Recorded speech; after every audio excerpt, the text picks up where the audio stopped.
because I was getting signs from my late husband, signs from the other side, if you will. And I didn't believe in that.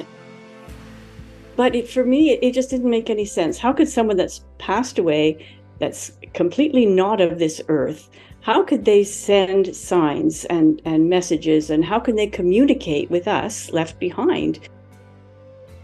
And then all of a sudden, these waves and waves of love just engulfed me and protected me. And I felt, where is this love coming from?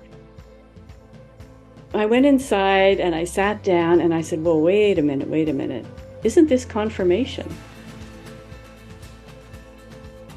Hello, and welcome back. We are in another episode of the Let's Talk Near Death podcast. Today I'm joined by Wendy Willow, author of Silver Butterfly Wings, which is a book about the signs and messages that her husband sent her after he passed away. Wendy is an intuitive palm reader, and she believes that her connection to the spiritual world has brought much hope and transformation, taking her life from one of darkness and despair through to a newfound joy and strength. Wendy Willow, you've been through quite a bit, it sounds like it. Firstly, I want to say thank you for coming on. Welcome to the show. It's great to have you here. Well, thank you very much. It's a pleasure and it's an honor to be here. So where do we start your story? Where do we begin? Oh gosh, where do we begin is a good question. Well, my husband died, and this is going back 13 years. He had been ill for quite a while, and this was the absolute worst thing that could have possibly happened. The death of a loved one, the death of a spouse. I think a lot of people can relate to that. And my world just shattered. So what I do generally when I want to process grief or joy or any emotion that's very strong, is I write. And I thought, by writing down how I was feeling, what I was going through, putting this grief on the paper, it might take it away a little bit. The other reason for writing this book was because I was getting signs from my late husband, signs from the other side, if you will. And I didn't believe in that because it just didn't seem to make any sense. I was skeptical. Now, that being said, I'm a palm reader. I work with energy. I read people using numbers, numerology. I believe in spiritual. But for me, it just didn't make any sense. How could someone that's passed away, that's completely not of this earth, how could they send signs and messages, and how can they communicate with us left behind? Now, I had heard of mediumship, and I always thought they were fake. Again, they're just making things up. So what happened to me? Well, the very first sign was a few hours after my husband passed away. He passed away in hospice, and it was very traumatic. I was in shock most of the time. It wasn't sudden. He'd been sick for 8.5 years. But yeah, it was difficult to watch him deteriorate, getting weaker and weaker and so on. And then when the final event happened, I was just in shock. And I went home and I sat outside on my back deck and I watched the sunset, and I was like in a fog, in a dream. And then all of a sudden, these waves and waves of love just engulfed me and protected me. And I felt, where is this love coming from? Well, it could only be coming from my husband, who just passed, who just transitioned. And it was his way of saying, I think it was his way of saying thank you, for looking after me for all this time. And I'm okay. And this is really what we want to know, us left behind. Are they okay? Because we don't know. And the other sign was a few days later. And again, I was sitting out. It was summertime. I was sitting out in my backyard. And I was crying and sobbing. And I just couldn't figure out how on earth I was going to get along without him. We'd been married 12 years. It was my second marriage. So it wasn't as though we had 30 years and 5 kids. It was relatively short, but it was a very strong, deep connection. And was wondering how I was going to live the rest of my life without him. I was in my late 50s at the time. And all of a sudden, something made me look up, and I saw this butterfly sitting on the other chair, the chair that he would have been sitting in. Wow. And it was like, oh my gosh, it completely took me out of my sobbing, sad, very deep grief feeling at the time. And it just shifted my attention. And, oh, what's this butterfly? It's a different butterfly. It's not the usual ones I see flying around. And I kept focusing on her.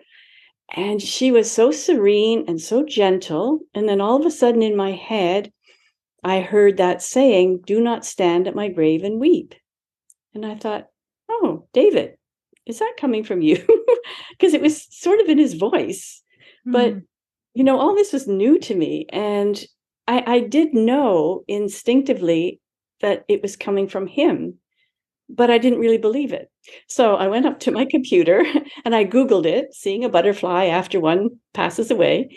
And yes, according to ancient Chinese belief, it is a soul come back from the dead to reassure those left behind that all is well. And so I was comforted very much. And that was the beginning. And then there was a whole raft of signs. And in fact, I still even get signs to this day. But back in that, especially the first year, you really want to know that they're okay and they haven't sort of gone into this big, huge void somewhere, never to return. And so I really needed that comfort, and I know others do. So that was another reason for writing the book, is because this is what's happening to me, a skeptical. Then perhaps if you read what I've written and you can feel the signs that I have, then perhaps it'll bring you some comfort. So that was the whole reason I wrote the book. Wendy, I love the honesty about how you're talking about how you're into spiritual things. You understand the spiritual world. You're doing your palmistry, your palm reading. And yet, when it comes to the spiritual side connecting with you, you're not even quite sure if you believe that. You're a bit skeptical. There's something in me that really appreciates that, and the honesty of saying, well, actually, it took me out of my belief comfort zone. Did you ever make any plans with him beforehand to connect or to confirm the other side or anything like that? No, I wish we had. It was, it's very strange. He was a doctor, a very scientific mind, but when I came into his life, he was leaning more toward the intuitive. He wanted to explore that part of himself. He knew there was something missing. His first marriage had broken up, so had mine, and we just met at a time where it was good for both of us. I mean, honestly, I wasn't looking for a marriage partner at all. I'm not sure if he was, but we just clicked as friends. We were friends for the longest while. But in that time in his life, he was kind of tired of this rigid scientific approach to medicine. And he was leaning more towards, okay, what else is there? There has to be something more. And so even though he knew what was going on in his body, he had COPD, which is a lung disease. He knew every step of the way. Neither one of us could really talk about the elephant in the room. It was very difficult, even when he was in hospice. We call it palliative in Canada. And even though he was there for 2 months, I couldn't talk about it, and neither could he. He would say things like, well, when I'm not here anymore, do you think you can look after this? Practical things. And that's what we talked about. But about the spirit world, no, and I wish we had, but we didn't. So for me, it was a huge leap, a leap of faith and I think it could only come out of a strong connection. If we hadn't had such a strong connection, then I think I would have just brushed the signs aside. And I believe that for a lot of people that are longing for a sign, the signs are there. And I believe nature plays a big part in it. And the signs are there, and it's It's not as though you didn't love your brother, your sister, your child, your husband, your wife. It's not that. It's that you just aren't quite aware that that's what it is, because we tend to discount it. If I see two ducks on a pond, well, we like to watch ducks. Now, does that mean it's a sign from him? What sets it apart is usually the uncanny timing. The timing has to be right. You have to be in a space where, well, personally, I was thinking about him. How can I live without him? Or, remembering something like an anniversary, a birthday, or something, and all of a sudden, pow, the song on the radio, the flower that blossoms in front of you. There's so many of these signs. And oh yes, I was talking about a very strong relationship, and now my head is back into the hospital where he was. And he said something very strange. Now, I had noticed the last year of his life, physically, yes, he was declining, but somehow we seemed to be growing closer. And I couldn't understand why. And then in the hospital, he looked at me from his hospital bed and said, "The lines between us are blurry." And I'm like, "What?" I said, "I was just thinking that." And it was very strange. And I imagine logically, I was looking after him. He had a huge oxygen mask on his face, so he couldn't really speak. And I was his lifeline. And I thought, well, maybe that's it, but it doesn't make too much sense. He's leaving this earth and I'm here. Why would we be getting closer? Well, now I understand it's so that I am receptive to all the signs that he's sending. And it's as if he's not really gone anymore. There's a bridge. There's a bridge to the other world. And I believe love is the bridge. And now that I'm over all the horrible, ripping, tearing emotions, I can look back and say, yes, this is why we grew closer, is so that we can communicate. And ultimately, what I like to do is to share with the world, or whoever is interested, that, it's hope is not lost. They are still with us. And that's what I've been researching. That's what I've been hearing just time and time again, the confirmation that our past loved ones are okay. They're sending the messages, I'm okay, because we get so concerned about them, don't we? We're concerned for their welfare. Where have they gone? Because it's so unknown to us, or if we've been there, we've completely forgotten it, or it's not in this physical realm. So the messages that come through, and I just hear these messages all the time. I've experienced it myself. And yes, as you were talking about it, how many of these little coincidences do we believe? I like ducks and I see the ducks and I like looking at the ducks. Is that a sign? Is that not a sign? Yeah. We can get very in our head, but I think actually there's another piece which happens, and it's not in our head. It's not in anything that we can kind of explain. It's just this deeper internal knowing. So yeah, the messages and the signs are everywhere, aren't they? Yeah, and you're right. It's this internal knowing. And I have another thing to tell you that, we're talking about, we want to know that they're okay on the other side. And this happened I guess it was about less than a week after he had transitioned. And, well, I guess I should backtrack a little and tell you I've got 3 children and 11 grandchildren. Oh, wow. Now, that's a big family. Yes. Oh, that's lovely. Thank you. And my son came to stay with me the afternoon that David passed away. I went to my daughter's, first of all, because she had been there when he actually passed away. And I stayed with my daughter for an hour or something. And then I went home to my house. And my son, in the meantime, had called and said, "I'm coming to stay the night." And I said, "Okay, that's fine." So he came and we talked, and, I was in shock completely. And then the next morning, the funeral home called to say, "What would you like us to do with your remains," or something? And I'm like, what? Like, nothing sunk in, nothing clicked. I could not accept that he was really dead. And so thank goodness my son was there, because I just passed him the phone. I said, "I don't know what this guy wants." So he took the call and he said, "Mom, I'll drive you to the funeral home and we'll do all the arrangements that have to be done." And so he did. And sitting across from the funeral director, and he says, do you want to know when the cremation will be? And I said, no. And my son kind of looks at me. No. Okay. So we go home, and I said to my son, you go home now. He had a son, he had a business to run. And I said, I'm fine. And he said, well, how come you didn't want to know that? I said, because I don't want that image in my mind of my husband going through the flames. I do not. Emphatically, no. Okay. A couple of days later, my daughter calls me, and she's saying, Mom, what can I do? What can I do to help you? And I said, I don't know. Like, everything was in a fog. I don't know. And she said, okay, well, I'll make all the phone calls. I'll do all the, whatever. Good. You do it. And then she calls me back and says, well, I just want you to know that the cremation is Tuesday afternoon at 1:00. I'm going, oh, no. I want to know that.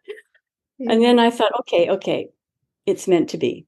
Somehow it's meant to be. This is how I see the world at my advanced age of 71, is that whatever happens is meant to happen. So I thought, okay, I've got to handle this. And so it was probably the next day or something that, Tuesday, 1:00 came along. I said, okay, what am I going to do? Well, I made a cup of coffee. David and I used to share coffee rituals all the time. I have an oak tree in my backyard that I call Grandfather Oak. And after he passed away, I took 2 cups of coffee and I would pour his at the roots of the oak tree to see if he would get it. And I would sit there and sip my coffee. And that was kind of my little ritual to keep in contact with him. So on that day, I brought some coffee. I poured it under the roots of the tree. I sat there with my coffee and I just almost went into a trance. And I was, praying, and I was thinking about him. And then all of a sudden I got this image of us holding hands, and he was going through flames and he was okay. So it was a very strong image of us holding hands together. And then after a while, it was like, okay, it's over. And I sort of came to almost. I could hear dogs barking and car doors slamming and children playing and all this. And so okay, it's all right, time to go into the house. And I felt a bit jittery and nervous. And I don't know, as if I just gone through something really emotional. And I guess I had. So I go into the house, rinse my coffee cup in the sink, and the doorbell rings. I'm going, oh no, I cannot do this. I do not want to talk to anybody. I do not want to see it. I can't do this. What do? I peek out the window and there's 2 men in black suits standing at my door. And I thought, what have I done? Is this from the city? Have I broken a law? Am I not supposed to light candles under the tree? I lit candles. Maybe I've broken some bylaw. Well, I guess I'd better answer the door. So I go to the door and I open the door, and they're 2 Jehovah's Witnesses. And I thought, I can't talk to anybody. And the man says to me, oh, good afternoon, ma'am. My name is David. And I lost it. I cried and and these 2 guys are looking at each other going, ma'am, are you having a bad day? And I said, I'm having a bad life. My husband died and his name was David. And so there was a little bit of chit chat. They said, oh, do you want to hear scripture? I said, no, I don't. I want my husband back. And anyway, so I guess that was it. And I said to the man just before he left, I said, how old are you? He said, 45. I said, well, please don't die on your wife. And I shut the door. What's that got to do with anything? But I went inside and I sat down and I said, well, wait a minute. Isn't this confirmation? What are the chances? I didn't want to know the cremation time and date. I was told. I did the little under the oak tree ritual. I had this vision of us holding hands. And then comes to the door, but someone whose name is David. So that really solidified everything in my mind. Okay, there's a lot I don't understand, but the spiritual realm is very strong and they know how to get through to us. So. Wow. I'm thinking about the emotional journey right there in that short Oh, space of time in that afternoon. You must have been all over the place. I know I would be. It would just be so heartbreaking, and then some hope, and then I don't know. It'd be quite a lot to go through. yeah, Quite there a was a lot. lot of emotional turmoil. As anyone who's loved, a family member or Yeah. whatever, the grief is up and down, up and down, up and down. And you know, something else too, I'm just thinking about when he was in the hospital was the telepathy between the two of us. I knew what he wanted, and I heard his voice in my head. Now I knew what he wanted. What I wanted to do, now this is the last 24 hours when he was unconscious. I knew what he wanted. He didn't want anyone fussing over him, and I wanted to. I wanted to take a face cloth and rub his face. I wanted to, put another Mm, sweater on him because before he lapsed into unconsciousness, he said, "I'm cold and mm, I just want to go to sleep." And I wanted to cover him and cuddle him and all that. And something told me not to. That's at the very end. When he first went in, I was doing all this, cuddling, and the nurse came in to reposition him. And then afterwards, a nurse came in again. I said, no, no, he doesn't want anything. No, leave him alone. Now, the morning that he died, I'm sitting with him, and time has absolutely no meaning at all. When you're in that sacred space of somebody transitioning. And so I didn't know what day it was, what time it was, whatever. I'm just sitting there. I did hold his hand, and it started to get stiff. It was a very strange feeling, but I was holding it anyway. And all of a sudden, I heard in my head, call a priest. I think, where's that coming from? Somebody else? No. And mm, it was very loud, very loud. It was insistent, call a priest, call a priest. I thought, whoa, okay. He was Catholic, but didn't really practice his religion. And we didn't go to church or anything together. So it was a little surprising. And it was such an insistent voice. I went out to the nursing station and I said, can you please call the father? The father had come in to meet with us a couple of times. They go to mm. hospice and so on. And so she said, okay. And she called. And then I forgot all about it. And then I guess an hour or so before he died, my daughter came, and then the priest came. Okay, I'm just trying to get the time frame in here. So this was late morning or something, and then my daughter comes early afternoon. I didn't want anybody there, but she insisted, and she is a registered nurse, and she had worked in hospice as well. So it's a really good thing she was there. But all this to say that finally, towards the end of it, like 3 o'clock or something in the afternoon, the father came and he apologized. He said, I'm so sorry. I was out of town. I came as soon as I could. And he did his what I understand to be last rites. I don't think they call it that Mm. anymore. But he performed his ceremony and so on. And I didn't know what to do. I just kind of sat there, and then he left. And 3/4 of an hour later, David died. So Wow. yeah, it was as if he was hanging on until he needed that spiritual confirmation from the priest, his earlier upbringing, and then he knew he could let go. And I wasn't letting him go because I had said, I don't want you to go. Yeah. I just couldn't until the very, very end. It's strange how the energy shifts, Mm, towards the last minutes or maybe an hour or something. And I realized that I had to tell him it was okay to leave. And mm, that's that inner knowing that we talk about, because mm, before it was like, no, no, no, don't go. I don't want you to leave. And then finally I said, no, I have to let him go. So it was a very peaceful um, passing transition. mm. And I don't know if you'd like me to read a little bit about that scenario or Yeah, um, sure. Go ahead. That would be yes, lovely to hear it. because the words that I have written are um, they describe it better. So, because it's been a while. Okay. Okay. I felt hovering in the air like angels' wings waiting. My daughter strode through the door. Her calming presence was a balm to my raw nerves. She took one look at David as he struggled to breathe and knew, "It won't be long now, Mom." We sat on either side of his sleeping form, watching. I held his hands, stroked his dear face, and whispered words of love. Moments ticked by. The sounds of hissing oxygen filled the room. The priest had come and gone. Last rites had been administered. I sensed the change in his breathing first before I actually heard it. It was quickening, as if in anticipation of something momentous about to happen. There was an edge to the quality of his breathing, almost like a warning. Instantly alert, I scanned David's face. It remained unchanged.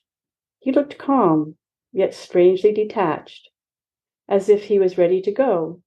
Well, I wasn't ready to let him go. I shivered and moved closer to my sleeping husband, as if protecting him, or seeking his protection from a force I was not ready to comprehend or even acknowledge. The rhythm of his breathing changed yet again. It was coming in short, panting bursts now, reminding me of a woman about to give birth.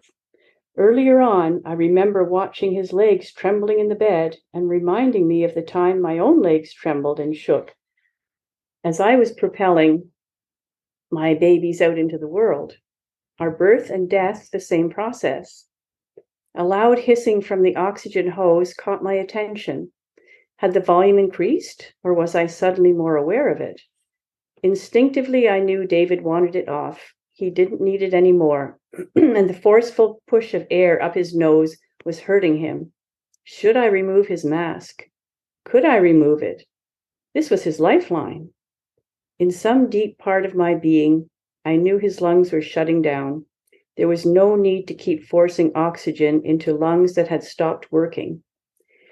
I hesitated, but my hands seemed to be moving on their own accord. My brain had stopped thinking, reasoning, or analyzing, and I was operating on pure instinct now. Carefully, I removed that heavy mask, the one he'd worn for the last 3 months of his life, and gazed tenderly at his sweet, unencumbered face. "I love you, sweetheart." A shallow breath, 2, 3, then nothing.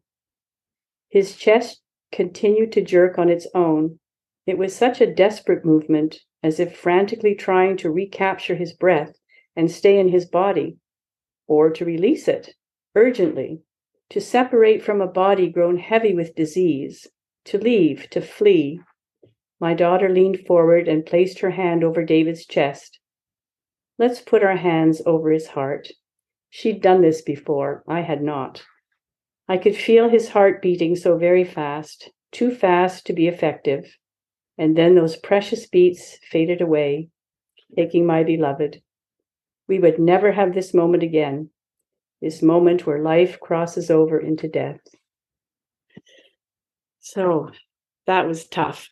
Oh man, I bet. But I am so, so happy my daughter was there. As I mentioned before, she worked in hospice. She knew exactly how to help someone transition, and I was just in denial and shock. And so, yeah, a lot of emotions around death and dying. And but as I think we mentioned this a little earlier, such a spiritual awakening, if you will. It's all of a sudden there's this whole other dimension to our living, and if we just go through the motions of daily life and ignore it, we don't live an enriched life.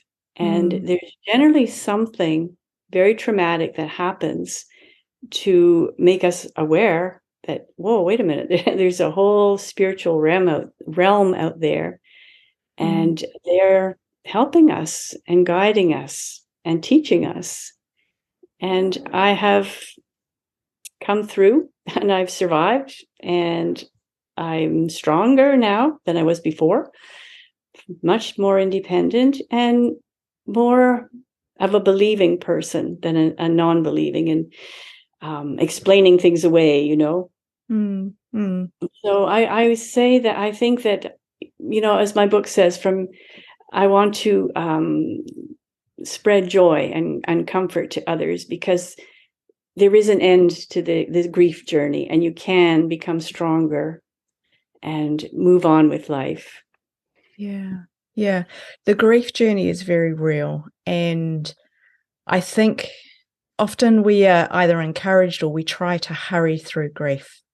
And I think it's very, very important that we go through grief, that we go through those emotions and that journey. It's there for a reason, and there's beautiful learning in it. It may not feel beautiful, it may feel awful and hard. And, we've had grief, we've all had grief to some degree. I think loss is some of the biggest grief, isn't it? Oh, definitely. How do you feel after going through this experience and losing your best friend, someone who you just felt like you were growing closer and closer to? How has that made you feel about your own impending death? Oh, I have no fear. Did you have fear before all of this happened? Or was it something you thought about? It's always a little frightening, the unknown and what happens. And I've worked as a nurse as well, but that didn't really give me any qualifications for getting rid of the fear of death. It was like, who knows what happens? It was this great big giant hole. And I think the first inkling I had was when my parents died. And my mother, oh, this is interesting. My mother passed away, and I got her hibiscus plant. She had a big, beautiful, beautiful hibiscus plant. And it didn't bloom for me. 2 years later, on her birthday, there was one beautiful flower, a nice pink hibiscus. Yeah. And I thought, oh, Mom, are you sending me that? No, you can't be. You can't. No, doesn't make sense. No.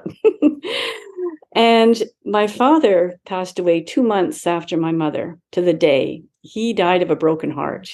They'd been married over 50 years, 56 years or something. And it was just, and I wasn't close to my father. I was closer to my mother.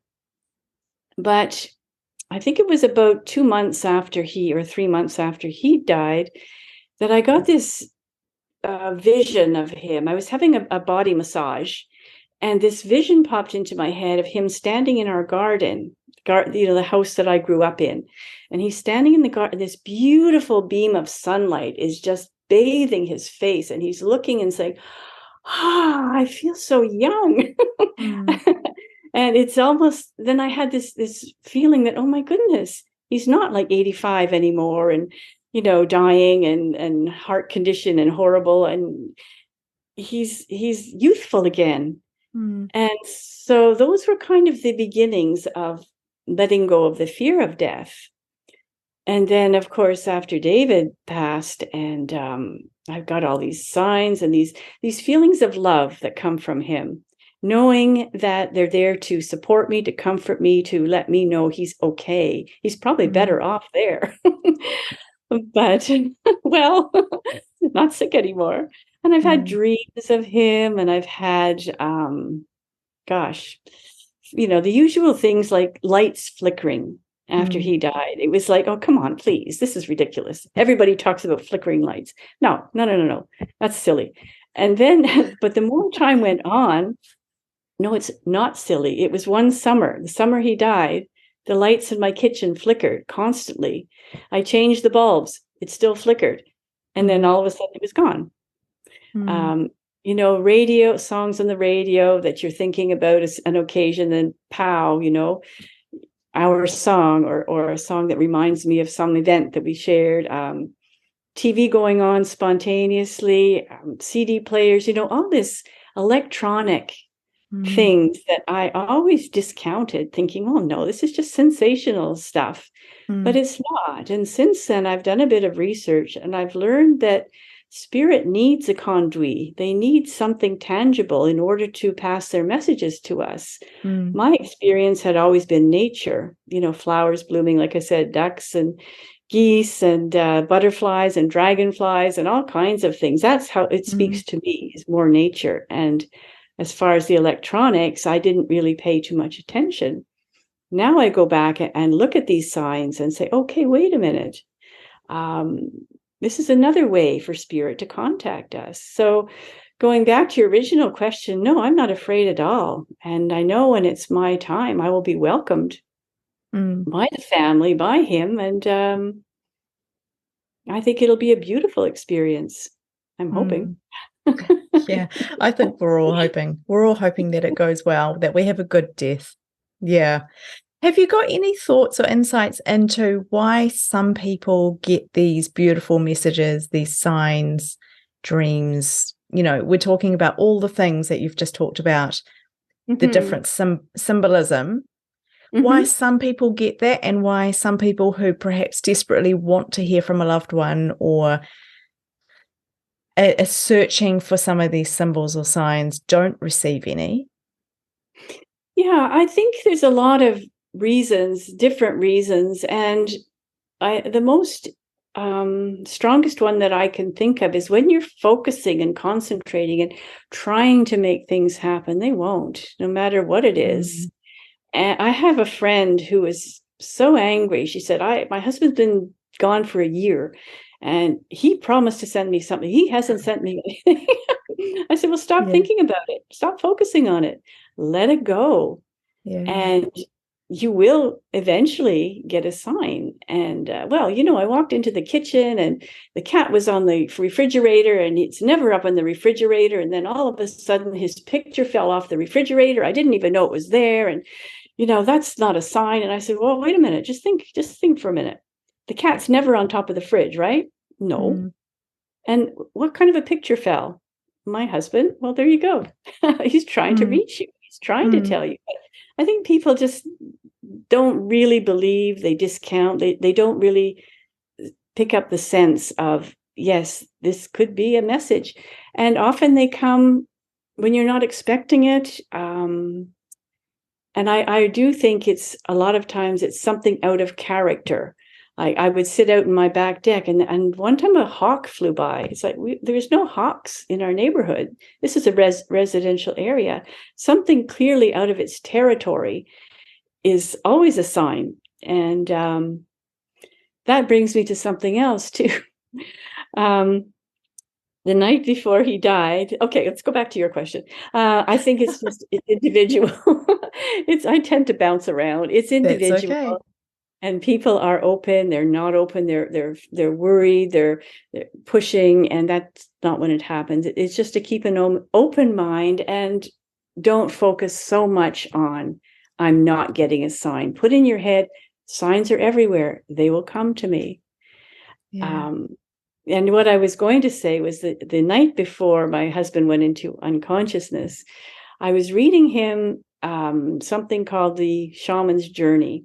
He could no longer read. He couldn't process any audiobooks. He wanted me to read. And first he said, can you please read from your book, which I had, it's a book I had out called Reading Between the Lines about palmistry. I said, okay. So I started reading that and I thought, I've read this to him before. Why don't we do a meditation, a guided meditation? So I had something called the Shaman's Journey.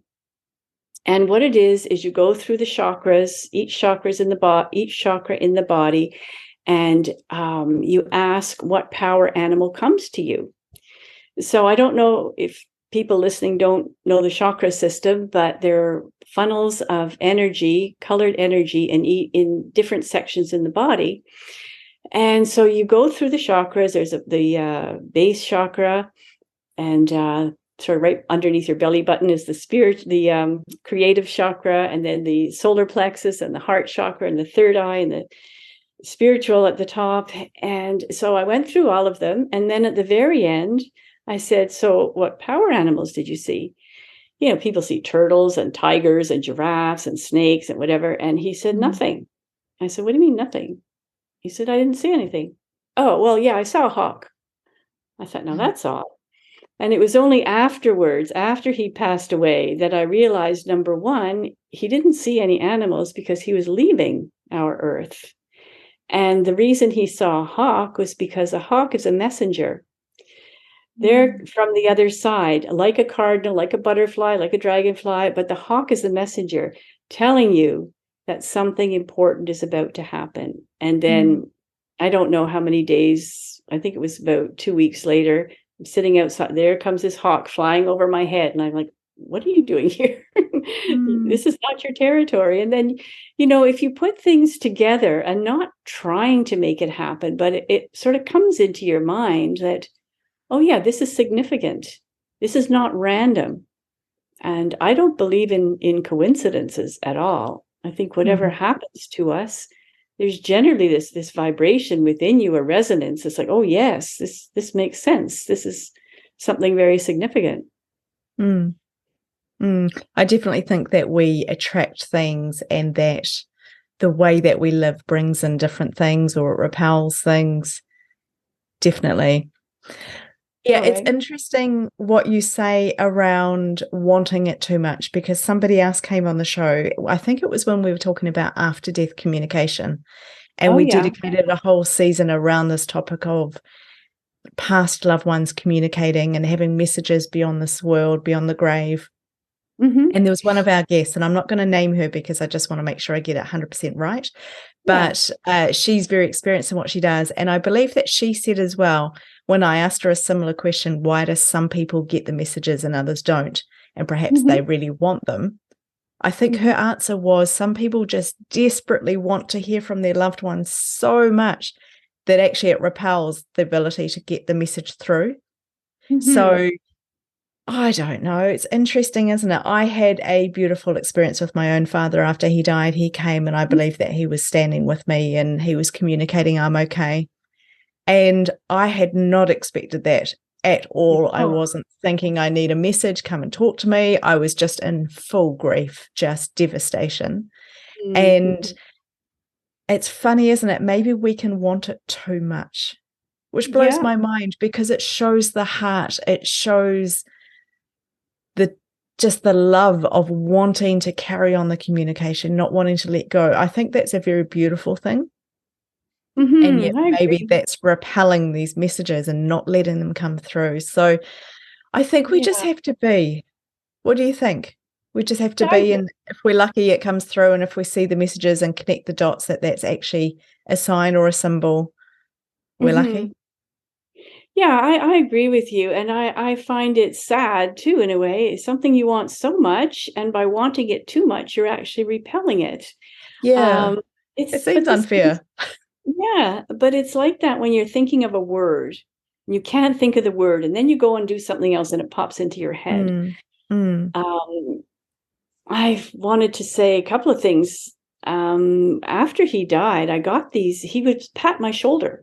I'd be lying in bed at night. It was like a couple of days after he died, and I felt this patting on my shoulder and on my hips. I'm going, oh my God.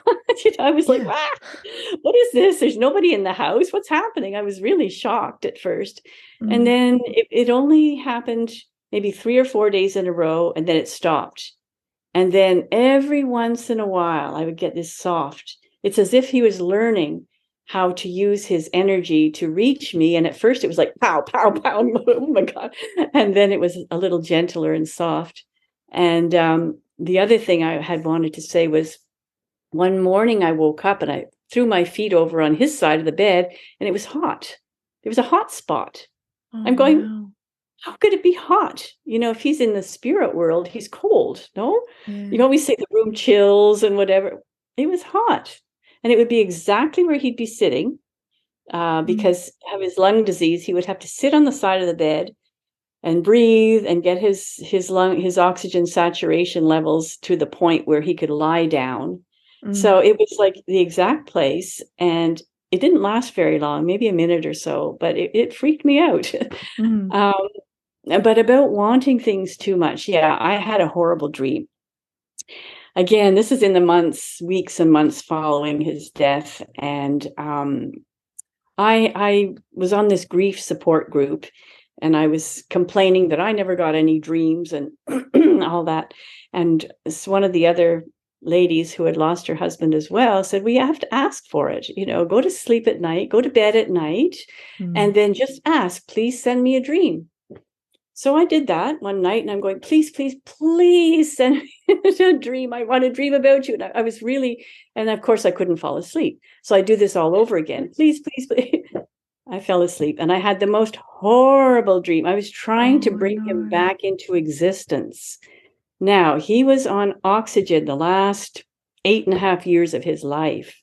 And in this dream, he was black, and trying to push through to our world, but there was no oxygen for him because I'd given away all the equipment. And Oh. it was like he was dying all over again. It was just horrible. So after that, I said, no, I am not going to force anything. If something happens, if something reaches me, fine. If not, I've got enough signs for now. Mm, So I don't know. I mean, I still think, as we said before, it's kind of sad in a way that something you want so much, it doesn't just happen so sweetly and mm, nicely. It can be pushed away. So I think it has something to do with the energy that we're giving out. It's more like a forceful energy rather than accepting. And maybe if we do continue accepting what's coming to us, or what's not coming to us, then I think maybe it's easier for them to get mm, through. I don't mm, know. mm. Sounds about right. Yeah. Oh, it's absolutely beautiful, Wendy. It's really great. I love that you talked right in the very beginning about using writing to come to terms with what you're going through, using writing to release some of the emotion or process what the experiences were that you were having. Because, my heart's still thinking of you in those 8.5 years, that journey that you went through, right through to hospice, to being with him right at end of life. And you talked about, shall I take his oxygen mask off? Shall I leave him? All of these things that go through your mind and your head. Writing is so incredibly powerful. I encourage everyone to do some writing, and maybe that's just one paragraph, maybe it's 4 or 5 pages. It's whatever flows and comes together, and just allowing ourselves to process that. And I see many, many poetry books. I have a little publishing company, and I see many poetry books come through, and I like to ask, where did this all sort of start from? So often it's through, I just felt compelled to write down what I was going through to release it. And there's Mm-hmm. something so powerful in that. So I love that this whole journey has started through writing. Mm-hmm. Where do Yes, it you has. think you would be? How do you think that this would have gone if you hadn't have started writing, if you hadn't have written your book, if you hadn't have picked up the pen that first time? Oh my goodness. I think I would still be grieving. Yeah. um, I think so. Yeah, I needed something to process, something to record, something to, um, writing's a part of me, and I've always liked it. But, when you have children and you've got a job and you just don't have time. Mm, mm, So it was after I moved in with David, my children I had with my first husband, and he had 2 boys from his first wife. So when I moved in with him, I had time to write. And I wrote that first book, Reading Between the Lines, because I was just doing palmistry. And how I even got to that was because I had written articles for um, alternative health journal. And so I thought, well, let me just take all these articles and put them in a book. And I mm, did. It's mm, it's more difficult than what you think. And so I got that book out, and I thought, oh, I can do this. mm, So it seemed almost natural for me to turn to writing. And when I was full blown into grief, but actually even before that, I'd started a blog. So when David was sick, and there was a lot of time I had to sit with him, and I like to read, but after a while you get tired of reading. And somehow I found the land of blogging. And that was another avenue where I could put down, or whatever you call it, where I could put down my thoughts and actually send them out. And I thought, okay, now what's going to happen? Well, I got so much support. It was unbelievable. Because I was telling our story as things were taken away from my husband, his driver's license, his profession, He couldn't leave the house after a certain amount of time. Everything was taken away. And from me too. I wrote about it. And I wrote some funny things, and I wrote some tearful things, and I wrote some joyous things, things we had shared and that. And I was just flabbergasted that the people's comments were so very supportive. So I think that started me on the path of actually writing this particular book. And I don't think I'd be where I am today if I didn't write it. I think I'd still be trying to get through this heartache and get on with my life.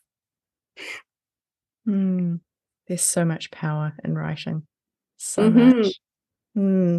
After everything that, oh, sorry, did you want to say something else? No. Oh, well, I was going to just say that I actually channeled something, and that's, I guess, another whole topic, but it was after his mask fell off in the hospice center, and I got the call, and I thought, oh my God, please, I hope he's not dead. She just said he was unconscious. His mask fell off. He's unconscious. And I thought, oh my God, by the time I get there, I'm going to be too late. It was really, really horrible. I got there and he was okay. But I felt like my whole world was tilted, because you're being pushed and pulled. Is he alive? Is he dead? Is he alive? Is he dead? Through this whole time. And when I got home, I just sat down and I wrote a poem, and it was just channeled, and I put it in my book. But that's how strong I feel the spiritual realm is, because I felt as if somebody was guiding my hand to write this. And it was something that takes me back, or had taken me back to ancient times. Like, where did it come from? I don't know. Gosh, I think there's a lot of things that we don't know, a lot of questions that we have, a lot that goes on. Wendy, after everything that you've written about, you've experienced, all of the stuff that you've been through, what do you think it is about these experiences that can help us to understand about life, death, and experiences in between? I think what comes out very strongly is to not be afraid and not to worry. First of all, people that we've lost, I believe that they are completely living in a realm of peace and of love. I don't feel there's judgment. I believe when a spirit or a soul passes on, transitions, that they're just completely surrounded by love. And they want to reassure us. They want to make sure that we are okay. They're guiding us. Now, that brings me to something else with my own parents, and something else I would like to explore. I was closer to my mother than my father. For some reason, my mother's kind of disappeared. She's been gone since 1998. It's been a long while. And the first year, I could feel her and the flowers blooming and so on, because she loved flowers, and these little things in my head, and seeing her, which is something else that people do. It's, oh my goodness, there she is. There's her blue jacket. She's riding her bike. And I'd call my sister and I'd say, I saw Mom. And she's like, yeah, so did I. And we'd start crying because we knew it wasn't our mother. But there were signs. And then all of a sudden I felt she was gone. She was distant. And I'm wondering, okay, now was her time to console us children over? And she's gone on to some other realm or some other plane of existence, or I don't know. And my father, who I was not close to, even today, I get signs from him, not a lot, but they're distinctive, because he used to smoke cigars. Now, there's nobody in my neighborhood that smokes cigars, and every once in a while I'll smell that. And I know it's my father saying, are you okay? I'm looking after you, whatever. Some kind of a comforting message. So I think it's just to not be afraid, to accept what comes along. And as they say, birth and death are part of the same thing. We come into this world, we leave this world. And hopefully it's a gentle and peaceful transition. Hopefully. Yeah. Fingers crossed. Yeah.